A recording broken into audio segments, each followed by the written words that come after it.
Hello students.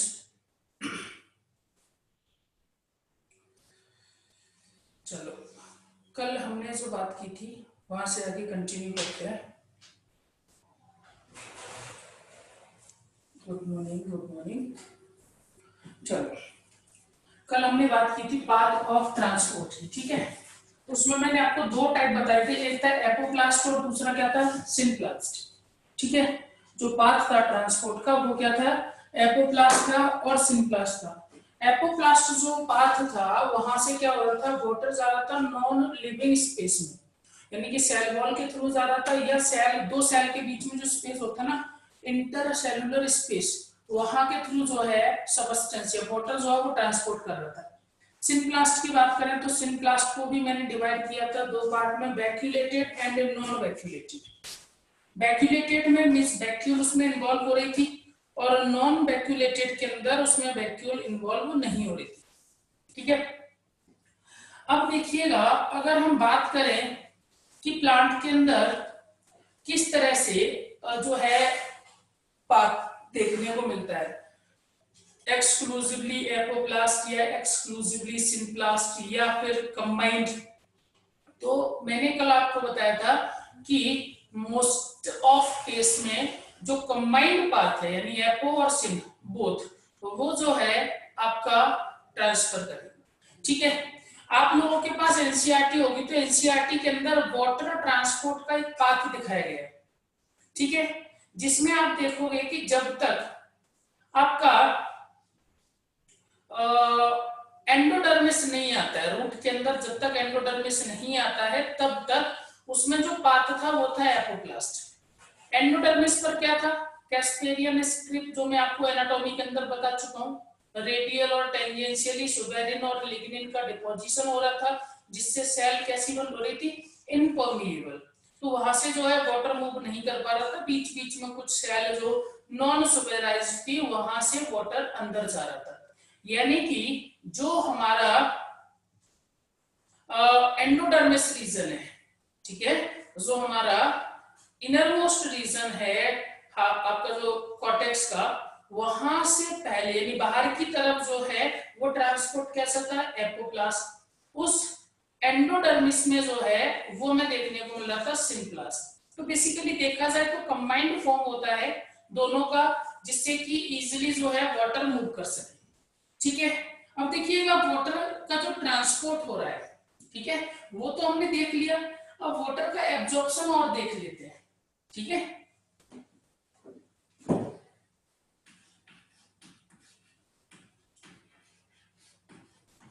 Absorption of water. अब ये जो एब्जॉर्प्शन है ना, ये कहां से है, सॉइल सॉल्यूशन से रूट के अंदर। ठीक है ना। ये जो एब्जॉर्प्शन है ये कहां से है, सॉइल सॉल्यूशन से, सॉइल सॉल्यूशन से और रूट में। अब रूट में आप जानते हो रूट एयर के बाद जो फिर आगे जो है वो जाएगा। ठीक है। अब ये अगर मैं इसके टाइप की बात करूं तो ये दो टाइप का होता है, एक होता है एक्टिव वाटर एब्जॉर्प्शन, और दूसरा जो होता है वो होता है passive water absorption, passive water absorption. ठीक है। तो एक्टिव वाटर एब्जॉर्प्शन और पैसिव वाटर एब्जॉर्प्शन टर्म से ही क्लियर है कि कहां पर एनर्जी खर्च हो रही है और कहां पर एनर्जी खर्च नहीं हो रही। ठीक है ना। अब देखिएगा, जैसे एक्टिव की अगर मैं बात करूं तो एक्टिव में क्या हो रहा है, एनर्जी खर्च हो रही है, पैसिव में एनर्जी खर्च नहीं हो रही है। ठीक है ना। अब एक्टिव के अंदर देखिएगा जो एनर्जी यूज हो रही है वो डायरेक्टली और इनडायरेक्टली दोनों तरह से यूज हो जाती है। ठीक है ना। अब बात करते हैं कि इसके लिए रेस्पॉन्सिबल कौन है। ठीक है। तो मैं आपको बताऊं, जैसे एक्टिव है ना, एक्टिव वाटर एब्जॉर्प्शन के लिए जो रेस्पॉन्सिबल है वो है आपका रूट प्रेशर। ठीक है। जो रूट प्रेशर होता है वो रेस्पॉन्सिबल है एक्टिवली वाटर को एब्जॉर्ब करने के लिए। ठीक है, उसके अंदर रेस्पिरेशन होगा, एनर्जी खर्च होगी, वाटर को एक्टिवली एब्जॉर्ब कर। पैसिव के अंदर अगर मैं बात करूं तो यहाँ पर ट्रांसपीरेशन पुल, आगे बात नहीं करूंगा इसकी मैं कि क्या है ये ट्रांसपीरेशन पुल। ठीक है, किस तरह से जो नेगेटिव टेंशन क्रिएट होगी आपका वेस्कुलर बंडल के पीछे, जाइलम के अंदर जो नेगेटिव टेंशन क्रिएट होगी वो कैसे क्रिएट होती है उसकी भी मैं बात करूंगा। ठीक है ना। अब ये जो एक्टिव वाटर एब्जॉर्प्शन है ये किस वजह से हो रहा है, रूट प्रेशर की वजह से। और आप देखिएगा रूट प्रेशर जो है, अगर हम ज्यादा हाइट के प्लांट की बात करें, ठीक है, जैसे जिम्नोस्पर्म में आप सिट्रस वगैरह की बात कर लेते हैं, ठीक है, साइकस की, पाइनस की, इनकी अगर बात करते हैं तो आप देखिए इनकी हाइट जो है वो ज्यादा होती है, तो रूट प्रेशर इतना प्रेशर एक्सर्ट नहीं कर पाएगा वाटर पे कि पानी टिप तक पहुंचे, ऊपर तक, टॉप तक पहुंचे। तो ये जो फिनोमिना हमें देखने को मिलता है जनरली छोटे प्लांट में देखने को मिलता है, या हम बोले हर्ब के अंदर जो है ये फिनोमिना हमें देखने को मिलता है। ठीक है, अब आप लोग जानते हो एक प्रोसेस होती है गटेशन। ठीक है, एक प्रोसेस होती है गटेशन। अब गटेशन के अंदर आपने देखा होगा कि जो हर्ब होती है, ठीक है, गटेशन में जो हर्ब होती है उस हर्ब में से क्या होता है, वाटर, जो उसके लीफ के साइड में वाटर जो है वो रिलीज होता है ड्यूरिंग नाइट। ऐसा क्यों हो रहा है उसमें सिंपल सा मैं आपको बता दूं, पानी जो है एक्टिवली एब्जॉर्ब हो रहा है। ठीक है, पानी अगर एक्टिवली एब्जॉर्ब होगा तो ऑब्वियसली वहां पर एग्जिट बाहर आएगा। ठीक है, तो गटेशन जो फिनोमिना हो रहा है वो बेसिकली यहां पर देखने को मिल रहा है, ट्रांसपीरेशन जो देखने को मिल रहा है वो हमें यहां पर देखने को मिल रहा है। ठीक है ना। इसके बाद देखिएगा अगर मैं बात करूं इसमें कि मोस्ट कॉमन कौन सा है और रेयर कौन सा है, तो सब लोग जानते हो कि मोस्ट कॉमन तो यही रहेगा। ठीक है, अब चीजों को ऐसे समझिएगा, प्लांट के अंदर वाटर आया रूट से और स्टोमेटा से बाहर चला गया। ठीक है, वाटर रूट से आया और स्टोमेटा से बाहर चला गया, तो भाई जो अपना है ही नहीं उसके लिए एनर्जी क्यों खर्च की जाए। समझ में आ गई मेरी बात। यानी उसने क्या किया, एक पाथ देख लिया कि भाई मेरे को यहां से होकर के गुजरना है और एटमॉस्फेयर में चला जाना है। ठीक है, जिससे कि क्लाउड फॉर्मेशन में जो है वो पार्टिसिपेट करेगा। आप सब लोग जानते हो कि जहां पर प्लांट ज्यादा होते हैं वहां पर क्लाउड फॉर्मेशन, रेन, ये सारी चीजें ज्यादा होती हैं, क्योंकि ट्रांसपीरेशन में मेनली जो है या क्लाउड फॉर्मेशन में मेनली जो पार्टिसिपेशन होता है वो प्लांट का होता है। ठीक है, सरफेस से वाटर एवेपोरेशन कम ही होता है, मेनली प्लांट से जो है वो क्लाउड फॉर्मेशन में पार्टिसिपेट करते हैं। ठीक है, तो सिंपली अगर मैं बात करता हूं कि प्लांट और वाटर का जो रिलेशन है, वाटर कुछ इस तरह से सोचता है कि यार मेरे को इस प्लांट से होकर के गुजर जाना है, बस एटमॉस्फेयर में एक रास्ता मिल जाएगा। ठीक है, अपनी मंजिल तक पहुंचने के लिए। तो प्लांट भी जो है वो भी कम नहीं रहता, वो कहता है ठीक है तू यहाँ से निकल जब तक मैं तेरा यूज कर लूंगा। तो अब देखिए वाइटल जो फिनोमिना होते हैं हमारी जो मेटाबॉलिज्म या प्लांट की जो मेटाबॉलिज्म है वो साइटोप्लाज्म में, और साइटोप्लाज्म में मेनली क्या होता है, वाटर होता है। इसके साथ साथ प्लांट क्या करता है, वाटर के साथ साथ मिनरल्स को भी अपटेक कर लेता है। ठीक है, वाटर के साथ साथ मिनरल्स को भी अपटेक कर लेता है, लेकिन मिनरल्स उसके खुद के हैं इसलिए वो एनर्जी खर्च करेगा।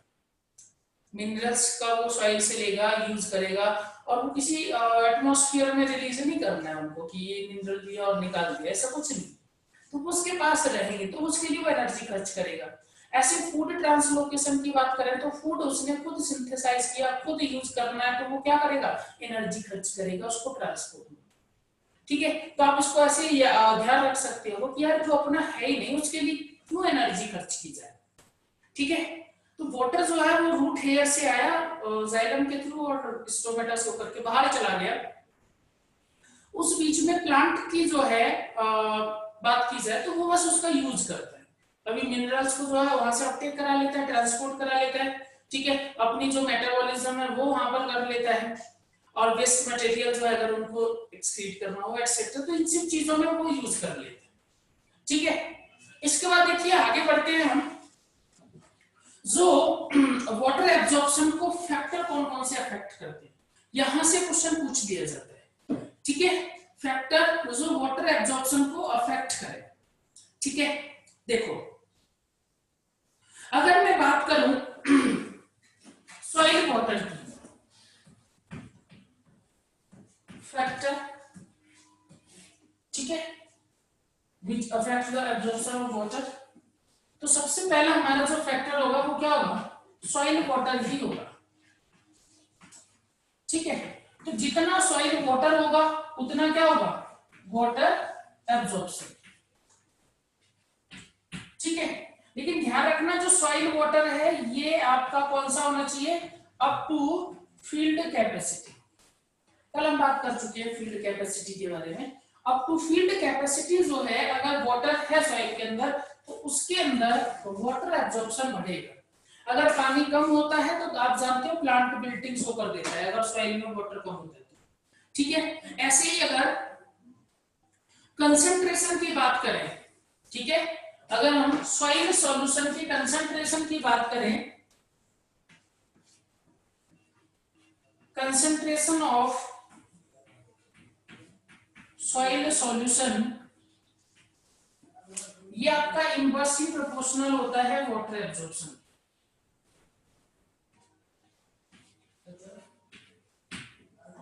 ठीक है, तो कंसंट्रेशन, जैसे कंसंट्रेशन में सॉइल के अंदर कितने न्यूट्रिएंट है, कितने मिनरल्स है, उसकी सॉइल सॉल्यूशन की कंसंट्रेशन को जो रेगुलेट करेंगे। तो अगर सॉइल के अंदर न्यूट्रिएंट की कंसंट्रेशन ज्यादा है, यानी अगर मैं बोलूं सॉइल कैसी है, सैलाइन सॉइल है, ठीक है, कैसी सॉइल है, सैलाइन सॉइल है, तो वहां पर क्या होगा, वाटर एब्जॉर्प्शन कम हो जाएगा। ठीक है, तो अगर सैलाइन सॉइल है तो वाटर एब्जॉर्प्शन हो जाएगा कम। ठीक है, अगर मैं सॉइल एयर की बात करूं, यानी एयर जो सॉइल के अंदर प्रेजेंट है उसकी बात करूं, तो वो देखिए किस तरह से अफेक्ट करेगा।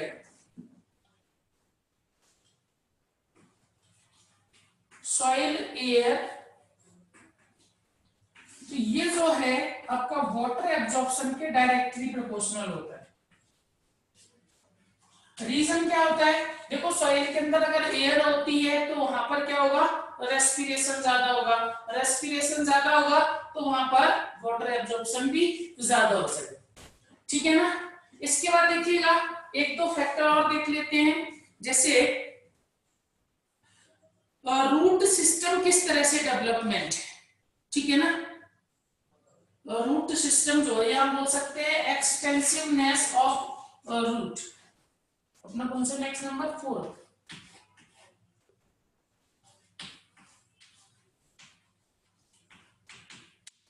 एक्सटेंसिवनेस ऑफ रूट,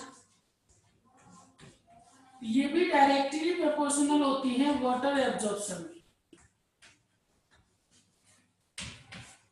ठीक है, मोनोकॉट प्लांट के अंदर मैंने आपको जब मॉर्फोलॉजी की बात की थी तो वहां पर बताया था फाइब्रस रूट सिस्टम।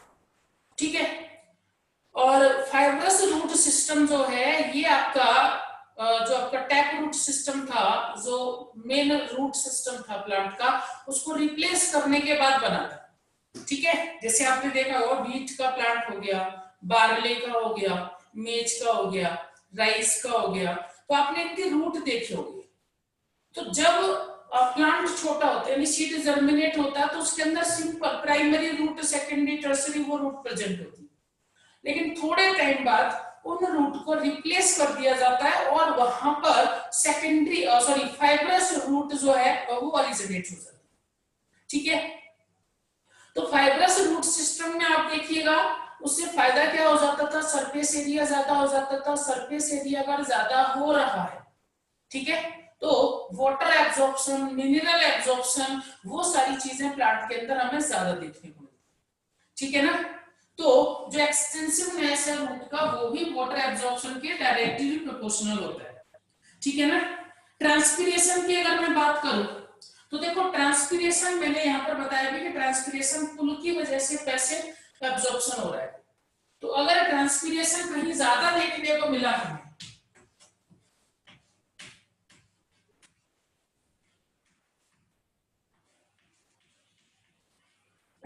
ऑक्सीडेशन अगर हमें ज्यादा देखने को मिल रहा है तो वहां पर वाटर एब्जॉर्प्शन भी क्या होगा, तो ज्यादा होगा। ठीक है, यहां तक किसी को कोई दिक्कत?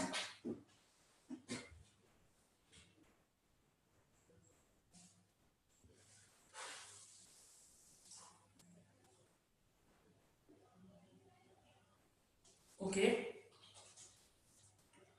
आगे बढ़ते हैं।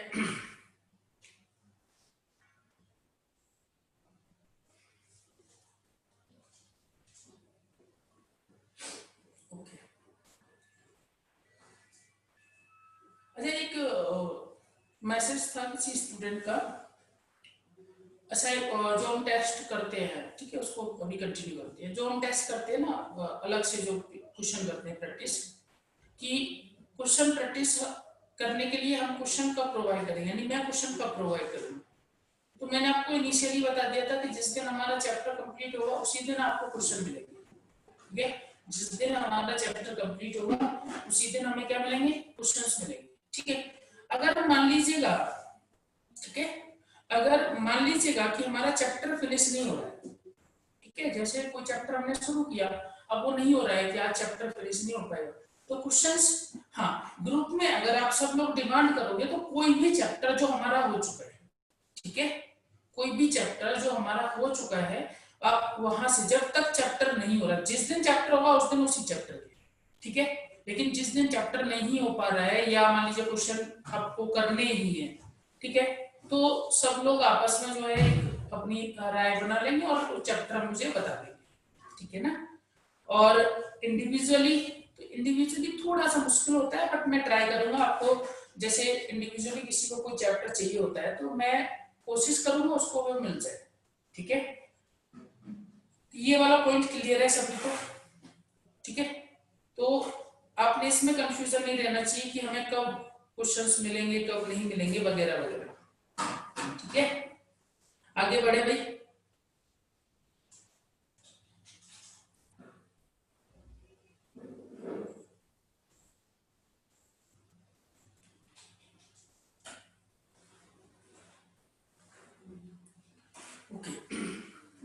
अब देखिए हम बात करते हैं, जैसे ये हमने बात की वाटर एब्जॉर्प्शन की, इसके बाद हम बात करते हैं कि वाटर जो मूव कर रहा है ये किस तरह से मूव कर रहा है, यानी पेशेंट और स्टेप की बात करें।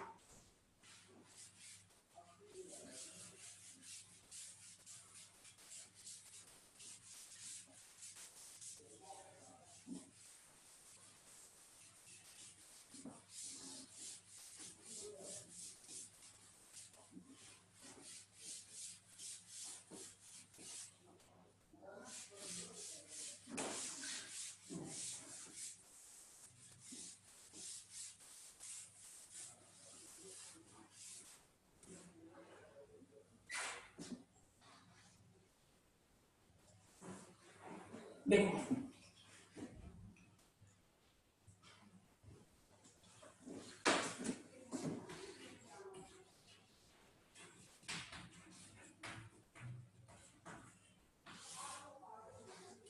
ठीक है, तो सबसे पहले जो है थोड़ा सा हम देख लेते हैं कि सैप बेसिकली है क्या। ठीक है ना, सैप जो बोल रहे हैं ना वो है क्या। तो सैप में देखिए मेनली होता है water, minerals, organic nitrogen and hormones. ठीक है, तो हम बात कर रहे हैं ना सैप, ये क्या है, तो इसके अंदर प्रेजेंट होता है वाटर,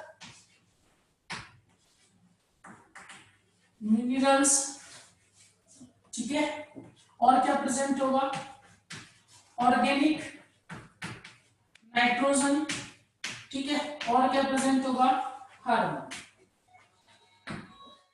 ठीक है, तो ascent of sap means uplifting of sap, root से कैसे जो है ये ऊपर की तरफ मूव कर रहा है। ठीक है, रूट जो है वहां से किस तरह से ये ऊपर की तरफ मूव कर रहा है वो हम देखेंगे।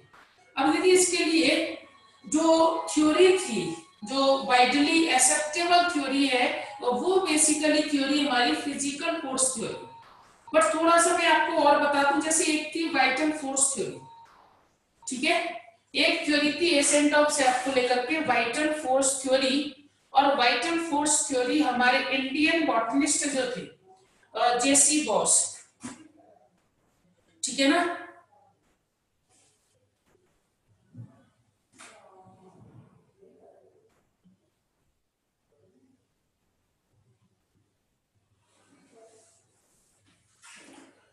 तो बात कर रहे थे हम सिंपली वाइटल फोर्स थ्योरी की। तो वाइटल फोर्स थ्योरी क्या थी, ये अपने इंडियन बॉटनिस्ट जेसी बॉस उन्होंने दिया था।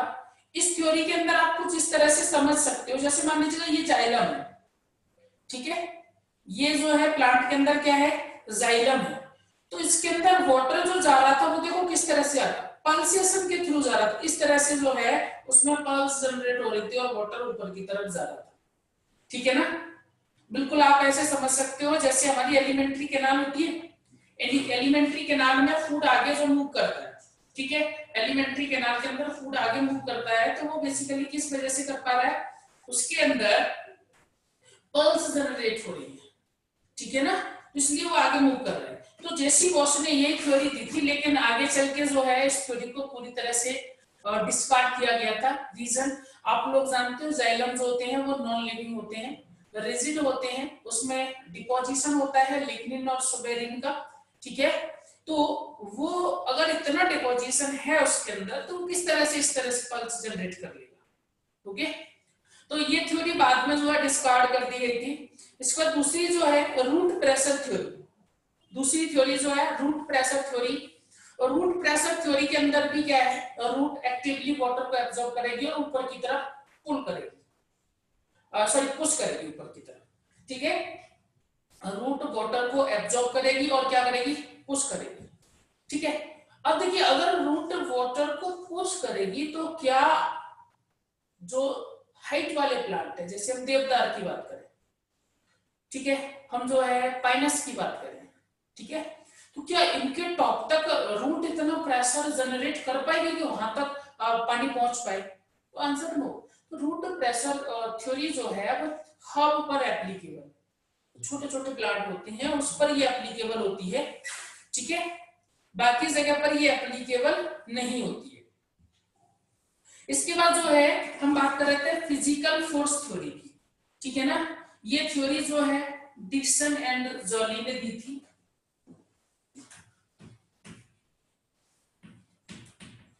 फिजिकल फोर्स थ्योरी, तो ये थ्योरी जो है ये किसने दी थी, डिक्सन एंड जॉली, ठीक है। इस थ्योरी के अंदर बेसिकली इसका एक और नाम है कोहेजन टेंशन थ्योरी, ठीक है, इसका एक और नाम है कोहेजन टेंशन थ्योरी। तो बेसिकली इसके अंदर जो वाटर की प्रॉपर्टी थी एडिशन और कोहेजन और सरफेस टेंशन, ठीक है, तो वो काम कर रही थी।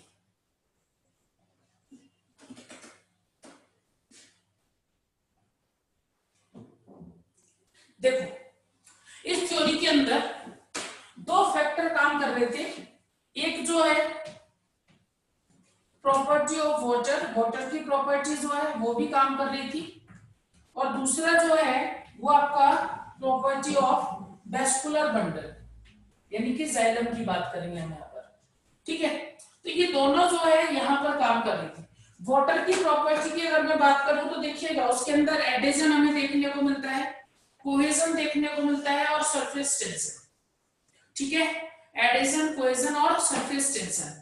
अब देखिए एडिशन की अगर मैं बात करता हूं तो सिंपली जैसे ये H2O मॉलिक्यूल, ठीक है ना, H2O मॉलिक्यूल इस तरह से एक चेन लाइक मैनर में आप समझ लीजिएगा H2O मॉलिक्यूल है। तो यहां पर दो फोर्स काम करेंगे, एक फोर्स बिटवीन मॉलिक्यूल और दूसरा फोर्स मॉलिक्यूल एंड ट्रैकिड और वेसल्स, ठीक है। तो इस तरह से दो फोर्स यहां पर काम करेंगे। अब आप देखिएगा जिसे ट्रैकिड और वेसल्स की मैं बात करूं तो उसके अंदर अगर कैपिलर नहीं होती, यानी कैपिलैरिटी अगर नहीं होती तो कैसा पॉसिबल था। सारी चीजों को भुला करके एक चीज को जो है कॉमनली हम समझने की कोशिश करते हैं, ठीक है। एक छोटी सी स्टोरी, उसी में सारा जो है क्लियर हो जाएगा आपका। एक बहुत गहरा जो है कुआं है, ठीक है, कुआं समझते हो आप लोग?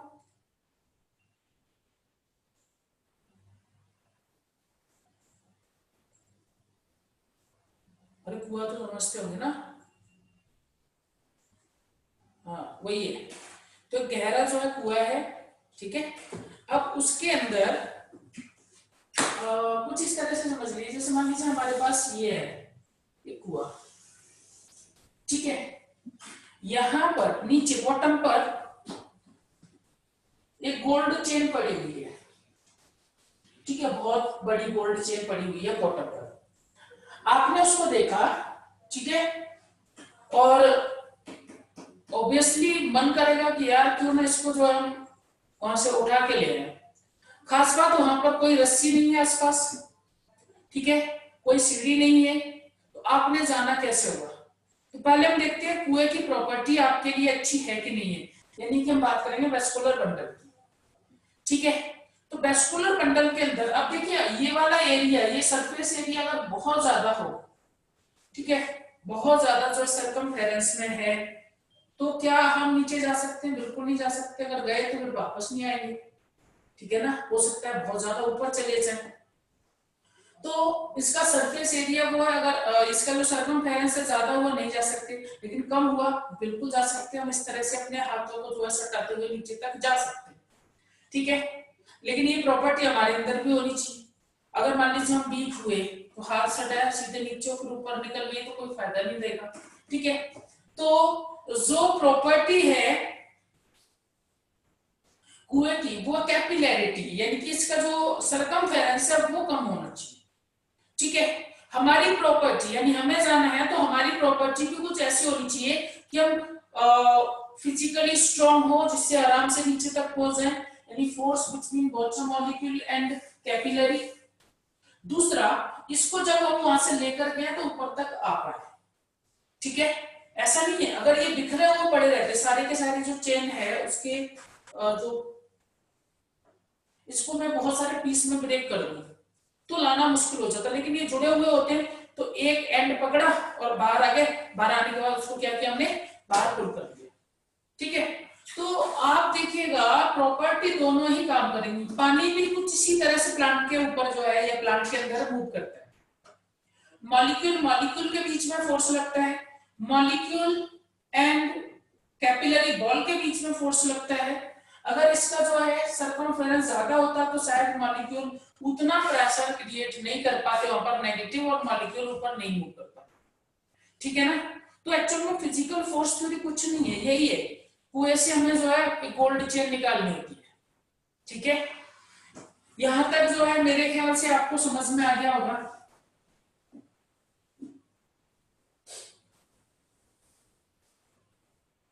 जल्दी रिप्लाई कर दिया करो रे, ठीक है, ओके। आगे बढ़ते हैं हम।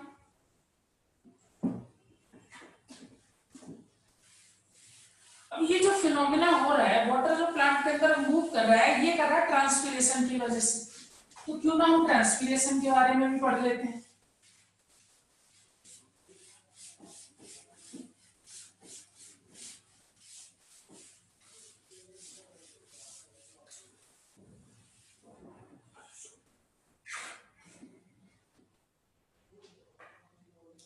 देखो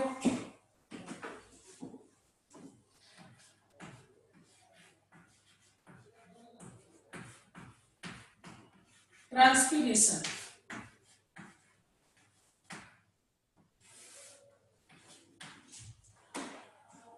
evaporation of water through stomata और प्लांट कोर, ठीक है।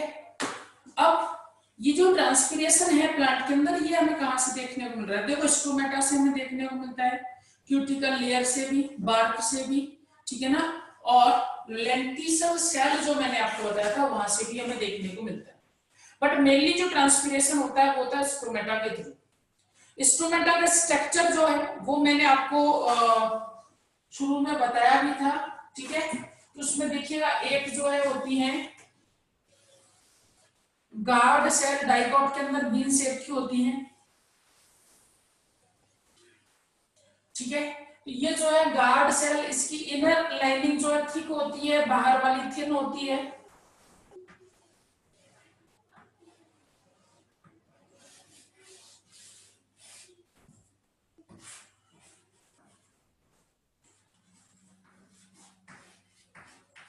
ठीक है, तो ये गार्ड सेल। अब इसके अंदर देखिए क्लोरोप्लास्ट भी प्रेजेंट होता है, इसके अंदर क्लोरोप्लास्ट प्रेजेंट होता है।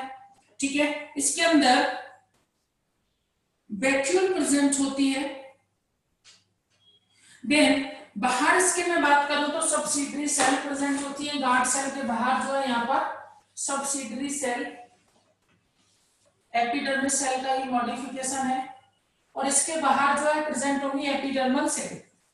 ठीक है, अब ये वाला जो है इसे बोलते हैं हम इंस्ट्रूमेंटल पोर, जहां से वाटर एवेपोरेट होगा। कब? जब ये ओपन हो जाएगा। जब तक ये क्लोज रहेगा यहां से वाटर बाहर नहीं जा सकता।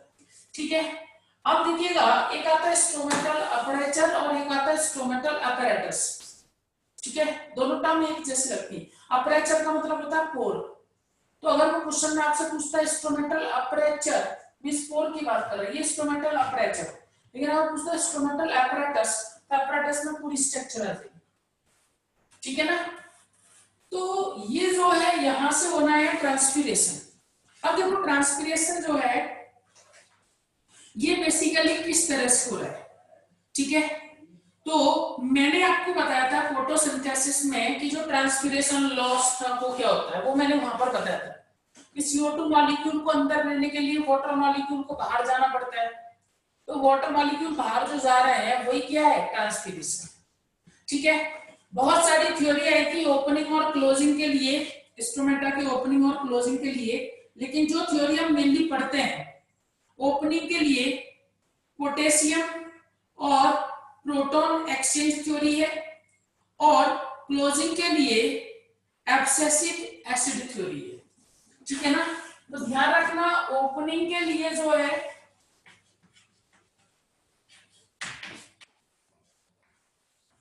Potassium proton exchange theory. ठीक है, अच्छा एक और थ्योरी, इस पोटेशियम जो पोटेशियम और आपका जो प्रोटॉन है, इस एक्सचेंज के टाइम पर वहां पर फूड कन्वर्जन भी होना है। ठीक है, अभी बात भी करूंगा। दूसरा क्लोजिंग के लिए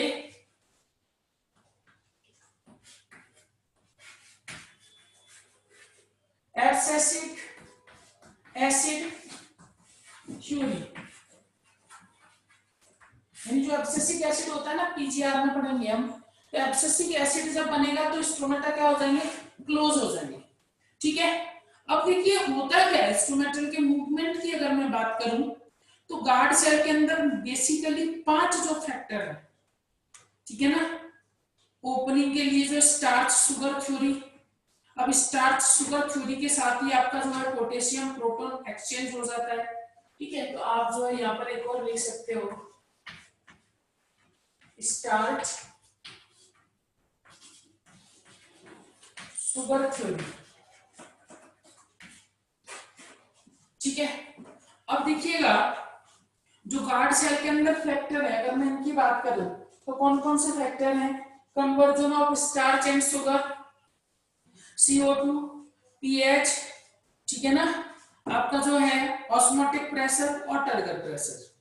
ठीक है, तो अगर फैक्टर की बात कर लूं गार्ड सेल के लिए तो आपका जो है शुगर, स्टार्च, CO2 हो गया, ऑस्मोटिक प्रेशर हो गया, टर्गर प्रेशर हो गया। सबसे ज्यादा रिस्पॉन्सिबल जो है वो टर्गर प्रेशर। ठीक है, पीएच हो गया, क्योंकि CO2 और पीएच का रिलेशन जो है वो हमें देखने को मिलता है। तो ये गार्ड सेल के अंदर होते हैं जो कि क्या करते हैं? स्ट्रोमेटा की मूवमेंट को रेगुलेट करते हैं। अब देखो होता क्या है, स्ट्रोमेटा की जो गार्ड सेल है उसके अंदर क्या होता है वो समझते हैं।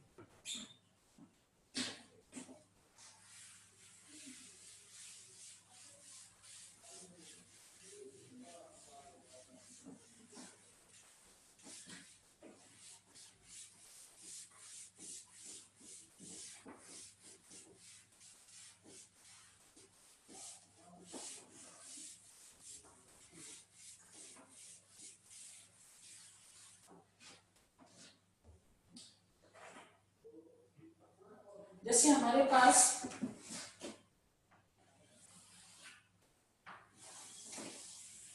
ये गार्ड सेल है, ठीक है ना, हमारे पास ये क्या है, गार्ड सेल है। तो देखो ड्यूरिंग डे टाइम, ठीक है, डे टाइम जो है क्या चेंज हो रहा है, आप देखिए ड्यूरिंग डे टाइम, तो इसके अंदर जो स्टार्च है, ये स्टार्च कन्वर्ट होगा ग्लूकोज में, ग्लूकोज कन्वर्ट होगा पैप के अंदर, ठीक है, ये किस में कन्वर्ट होगा, पैप के अंदर। अब देखिए पैप जो है ये बनाएगा ऑक्जेलो एसिटिक एसिड, पैप क्या बनाएगा, ऑक्जेलो एसिटिक एसिड, किसके साथ, CO2 के साथ, ठीक है। ये वाला स्टेप तो हम जो है सिंपल साइकिल में पढ़ चुके हैं।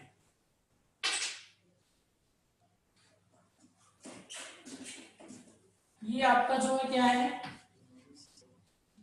स्टार्च है, ये क्या है, ग्लूकोज है, ये क्या है, पैप, और इसने क्या बनाया, ऑक्जेलो एसिटिक एसिड, इसकी प्रेजेंस में, CO2 की प्रेजेंस में, ठीक है। ऑक्जेलो एसिटिक एसिड जो है ये कन्वर्ट होगा किसमें, मैलिक एसिड में, ठीक है, ये किसमें कन्वर्ट हुआ, मैलिक एसिड में। अब देखिए मैलिक एसिड फर्दर ब्रेक होगा मैलेट और प्रोटोन में, ठीक है ना, ये जो है किसमें ब्रेक होगा, मैलेट और प्रोटॉन के अंदर। मैलेट जो है इस पे अगर मैं साइन की बात करूं तो माइनस साइन, ठीक है, ये जो मैलेट है ना ये आपका एंटर कर जाएगा वैक्यूम के अंदर, मैलेट जो है ये कहां पर एंटर कर गया, वैक्यूम के अंदर। अब देखिए होगा क्या,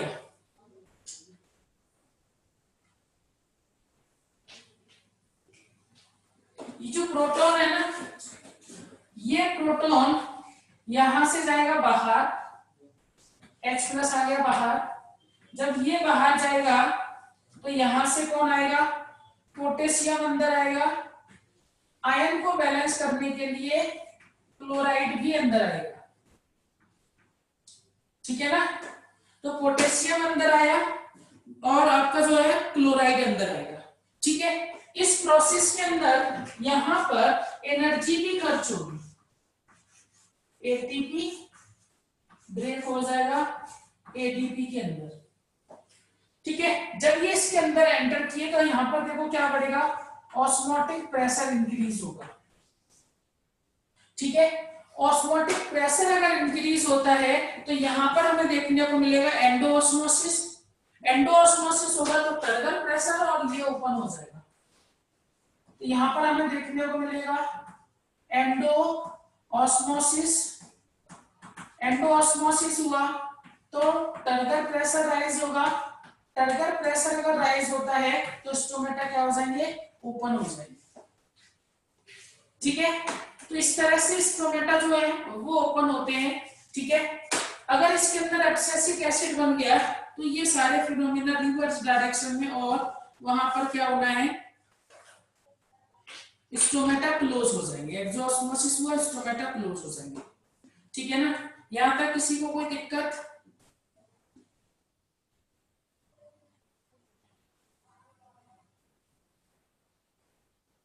ओके आगे बढ़ते हैं।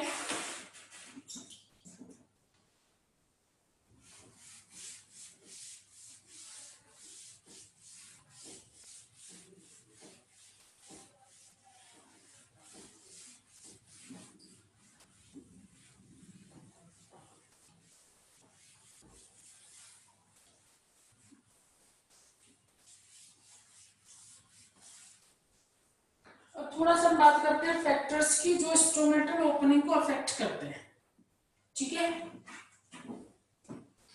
फैक्टर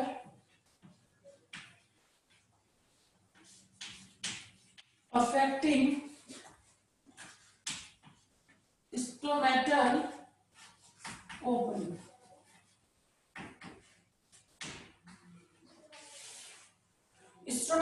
ओपनिंग फैक्टर कौन कौन से हैं जो उसे अफेक्ट करेंगे? तो सबसे पहला तो लाइट ही है, ठीक है ना। लाइट की अगर मैं बात करता हूं ना,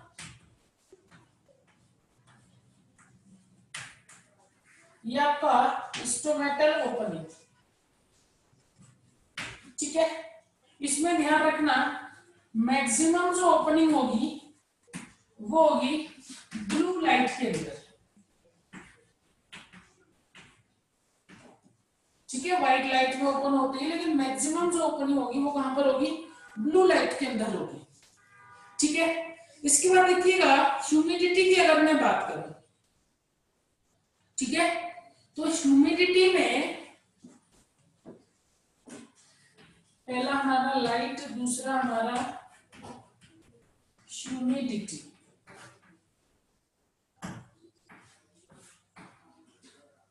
इसमें देखिए खास बात क्या है, मैक्सिमम अगर हम बात करें ह्यूमिडिटी की, तो ह्यूमिडिटी अगर इंक्रीज होती है तो स्टोमेटा ओपन होंगे बट ट्रांसपीरेशन नहीं होगा,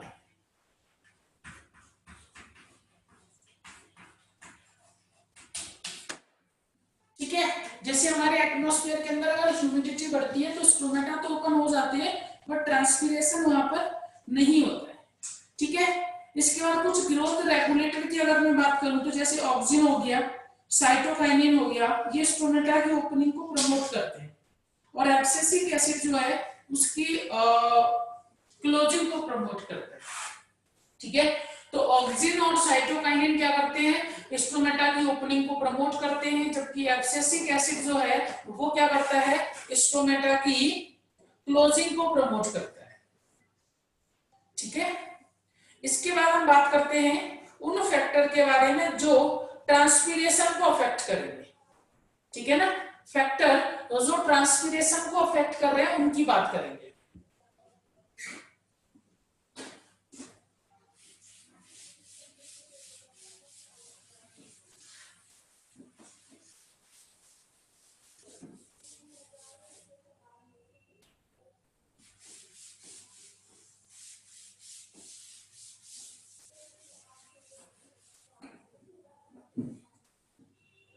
देखो ट्रांसपीरेशन के लिए एक्सटर्नल फैक्टर भी होते हैं और इंटरनल फैक्टर भी होते हैं, ठीक है।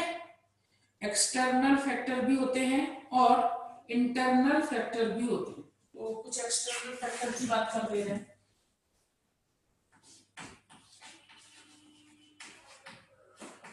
ट्रांसपीरेशन इसे कौन कौन अफेक्ट कर रहा है? सबसे पहले हम एक्सटर्नल फैक्टर में ले लेते हैं लाइट।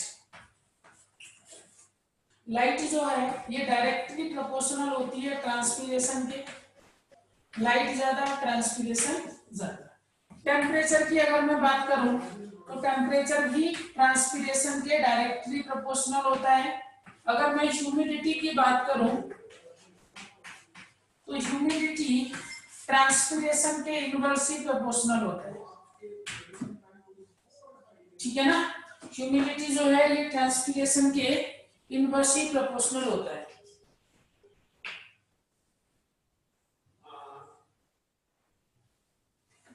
ठीक है। इसके बाद देखिएगा एयर प्रेशर की बात करें हम, ठीक है। तो एयर प्रेशर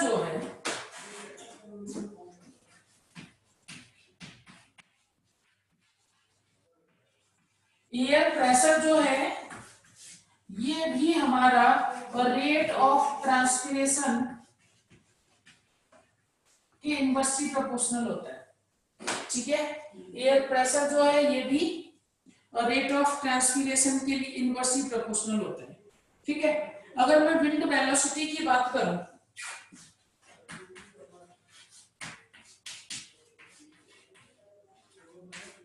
विंड वेलोसिटी जो है ये आपका रेट ऑफ ट्रांसपीरेशन के डायरेक्टली प्रोपोर्शनल होती है, लेकिन कहां तक? Up to 40 kilometre per hour. उसके बाद फिर ट्रांसपीरेशन जो है वो कम होने लग जाता है, ठीक है। अब देखिए जैसे मैंने एक पॉइंट लिखा, एयर प्रेशर जो है ये ट्रांसपीरेशन के लिए इनवर्सली प्रोपोर्शनल रिलेशनशिप शो करता है। ठीक है, यानी अगर एयर प्रेशर कम होगा तो ट्रांसपीरेशन क्या होगा, ज्यादा होगा। ठीक है, एयर प्रेशर अगर कम होता है तो ट्रांसपीरेशन क्या होगा, ज्यादा होगा। क्लियर ना। अगर एयर प्रेशर कम हो रहा है और ट्रांसपीरेशन ज्यादा हो रहा है तो प्लांट को वहां पर एडेप्टेशन लेने पड़ेंगे। ठीक है, प्लांट को वहां पर क्या करने पड़ेंगे, एडेप्टेशन लेने पड़ेंगे, और प्लांट एडेप्टेशन लेता भी है। ठीक है, जैसे एग्जांपल लेता हूं, हिमाचल के अंदर हम हाइट पर हैं, ठीक है ना, तो यहाँ का जो प्लांट है उसमें आप देखिएगा जैसे ट्रांसपीरेशन अगर कहीं कम करना है या एडेप्टेशन प्लांट को लेने हैं वाटर स्ट्रेस से, तो वहां पर समझ में आता है कि सक्कन स्टोमेटा वो लीफ जो है वो स्पाइनी हो, लेकिन यहाँ पर तो वाटर अवेलेबिलिटी सफिशिएंट है। बट फिर भी यहाँ पर प्लांट के अंदर जो जीरोफिटिक एडेप्टेशन है वो देखने को मिलते हैं। तो उसका रीजन क्या है, ये एयर प्रेशर। एयर प्रेशर कम है, ट्रांसपीरेशन ज्यादा। अगर प्लांट एडेप्टेशन नहीं लेगा तो उसमें वाटर लॉस बहुत ज्यादा होगा और प्लांट जो है वो कैसा हो जाएगा, उसकी जो है डेथ हो जाएगी अगर एक्सेसिव वाटर लॉस हो।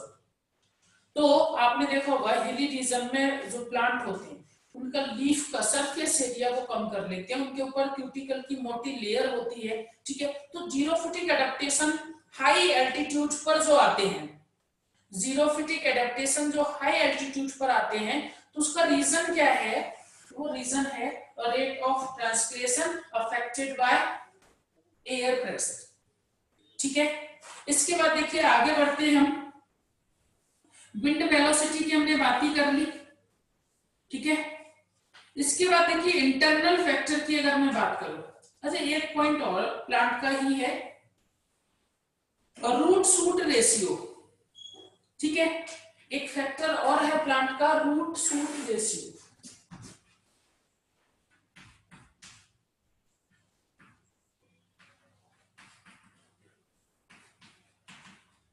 ये भी ट्रांसपीरेशन के डायरेक्टली प्रोपोर्शनल होता है, यानी इसका रेशियो अगर ज्यादा होता है तो ट्रांसपीरेशन ज्यादा, और रेशियो अगर कम होता है तो ट्रांसपीरेशन कम हो जाएगा। ठीक है, तो ये भी ध्यान रखना है, रूट शूट रेशियो जो है ये भी आपका ट्रांसपीरेशन को अफेक्ट करता है। इसके बाद देखिएगा इंटरनल फैक्टर की मैं बात करूं तो बहुत सारे फैक्टर आपको मिल जाएंगे। ठीक है ना,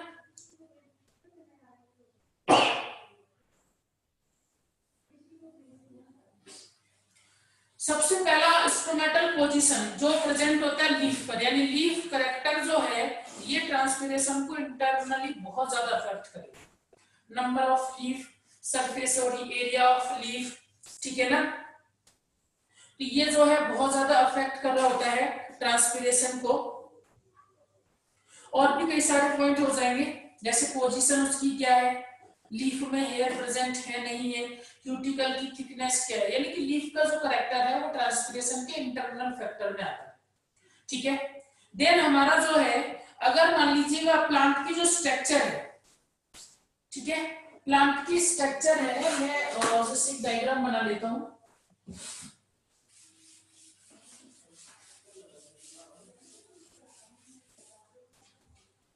देखो एक प्लांट जो है वो इस तरह से है और दूसरा जो प्लांट है वो इस शेप का है, तो रेट ऑफ ट्रांसपीरेशन इस प्लांट के अंदर ज्यादा देखने को मिलेगा, बशर्ते प्लांट जो है वो सेम हैबिटेट में होना चाहिए।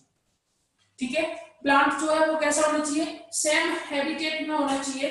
ठीक है, तो ये आपने ध्यान रखना है कि रेट ऑफ ट्रांसपीरेशन जो है वो प्लांट की शेप पर भी डिपेंड करता है, लेकिन इसमें कंडीशन क्या रखनी है, प्लांट सेम हैबिटेट में होना चाहिए। ऐसा नहीं कि एक हमने हिली रीजन का ले लिया दूसरा प्लेन रीजन का फिर हमने रेट ऑफ ट्रांसपीरेशन देखा, नहीं। अगर आपने देखना है तो सेम हैबिटेट में हिली रीजन में ही दोनों प्लांट के अंदर रेट ऑफ ट्रांसपीरेशन को हम देखेंगे। अच्छा, ट्रांसपीरेशन के फायदे की अगर हम बात करें तो ट्रांसपीरेशन के कई सारे फायदे होते हैं। ठीक है ना, सबसे पहला तो जो मैं आपको बता चुका हूं एसेंट ऑफ ठीक है। इसके बाद जो है जैसे कूलिंग रखना, प्लांट का टेम्परेचर जो है या लीफ के आसपास कूलिंग रखना इसका काम होता है, ठीक है ना। अगर ट्रांसपीरेशन नहीं होगा तो प्लांट फोटोसिंथेसिस नहीं कर पाएगा, यानी इनडायरेक्टली उसकी जो है प्राइमरी प्रोडक्टिविटी जो है वो हमें देखने को मिलती है। गैसियस एक्सचेंज जो है वो हमें देखने को मिलता है, ठीक है। एक पॉइंट आपने नोट कर लेना है, पोटोमीटर और पोरोमीटर, ठीक है। दो इंस्ट्रूमेंट हैं, एक है पोटोमीटर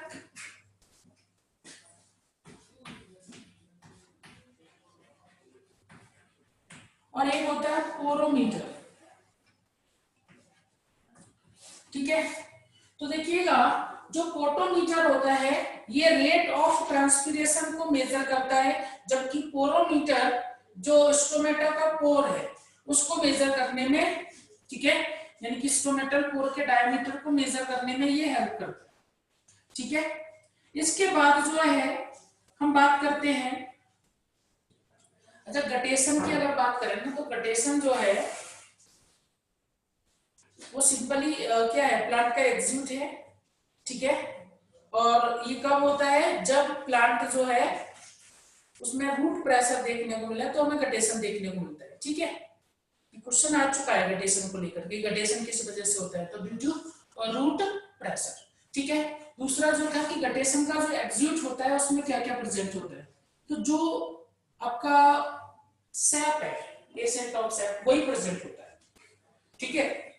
यानी कि वाटर होगा, मिनरल्स होंगे, ऑर्गेनिक नाइट्रोजन होगा और हार्मोन्स होते हैं, ठीक है।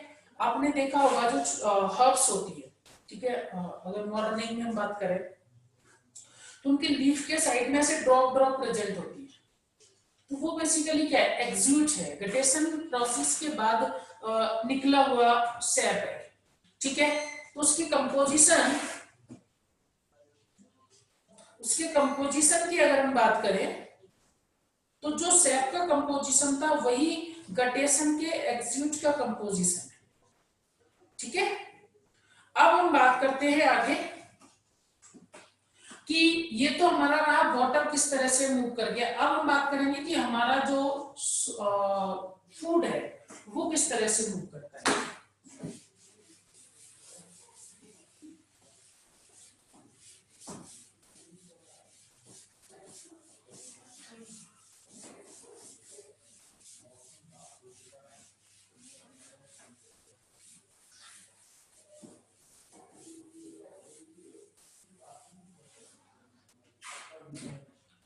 देखो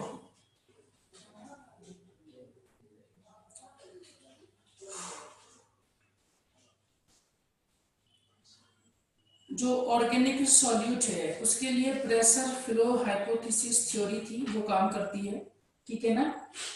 लॉन्ग डिस्टेंस ट्रांसपोर्ट जाइलम के थ्रू और आपका जो फ्लोएम के थ्रू, जाइलम के थ्रू हमने बात कर ली कि वाटर और मिनरल्स का ट्रांसलोकेशन होता है, फ्लोएम के थ्रू जो ट्रांसलोकेशन होगा वो होना है फूड का, ठीक है।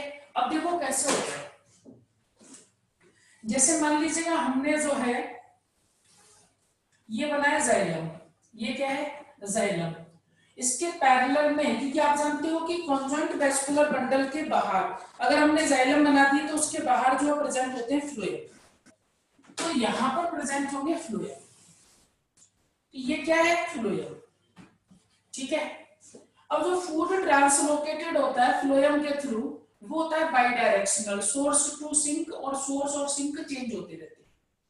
लेकिन अगर मैं वाटर ट्रांसलोकेशन की बात करूं या जाइलम के अंदर जो ट्रांसलोकेशन की बात करूं तो ये यूनिडायरेक्शनल होता है, रूट टू शूट ऑलवेज, ठीक है। तो यहाँ पर देखिए फ्लोएम के अंदर जो ट्रांसपोर्टेशन हमें देखने को मिलेगा कि यहाँ पर किस तरह से ट्रांसपोर्टेशन हो रहा है। तो मैं मान लेता हूं कि ये जो है सोर्स है और यहां पर है सिंक, ठीक है।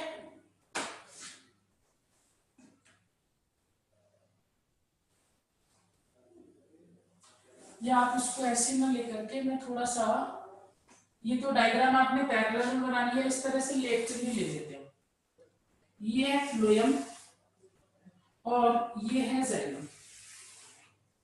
ठीक है, ये सोर्स है और ये है सिंक। सोर्स हम उससे बोल रहे हैं यहाँ पर फूड अवेलेबल है, ठीक है, चाहे उसने तुरंत सिंथेसाइज किया हो या फिर स्टोर्ड फॉर्म में हो। ठीक है, तो देखिएगा ये सोर्स, यहां से सबसे पहले क्या होगा, फूड फ्लोएम के अंदर लोड किया जाएगा, यानी कि सबसे पहला स्टेप हमारा क्या होगा, और लोडिंग फिनोमिना जो है ये एक्टिव फिनोमिना होता है। ठीक है, अब आप समझिएगा जब यहां पर फूड आया, ये ना फूड, तो इस सेल का जो ऑस्मोटिक प्रेशर है वो राइज होगा। ठीक है ना, इस सेल के अंदर अगर हमने फूड भेजा तो उसका ऑस्मोटिक प्रेशर क्या होगा, राइज होगा। ऑस्मोटिक प्रेशर अगर राइज होता है तो वाटर जो है अंदर की तरफ, यानी कि इसमें हमें क्या देखने को मिलेगा, एंडोऑस्मोसिस। ठीक है, यहां से जो है वाटर और यहां से कौन आया, फूड। तो जब इसमें पानी भी आ गया तो फूड आने से क्या हुआ, फूड आने से तो हुआ कि ऑस्मोटिक प्रेशर राइज हुआ, ऑस्मोटिक प्रेशर राइज हुआ, देन एंडोऑस्मोसिस, एंडोऑस्मोसिस हुआ तो यहां पर क्या हुआ, टर्गर प्रेशर भी राइज हुआ। ये पॉइंट क्लियर है सभी का। अब टर्गर प्रेशर राइज हो रहा है, यहां पर ज्यादा टर्गर प्रेशर है, यहां पर कम टर्गर प्रेशर, तो फूड जो है इस डायरेक्शन में मूव करने लगता है, यानी किसे बोलेंगे हम, दूसरा स्टेप ट्रांसलोकेशन। ट्रांसलोकेशन, और ट्रांसलोकेशन जो है ये पैसिव प्रोसेस होती है। ठीक है, अब देखिए वाटर और फूड,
इसी में चलो ना सर, सुनो ये 25 का 25 बाकी सही है।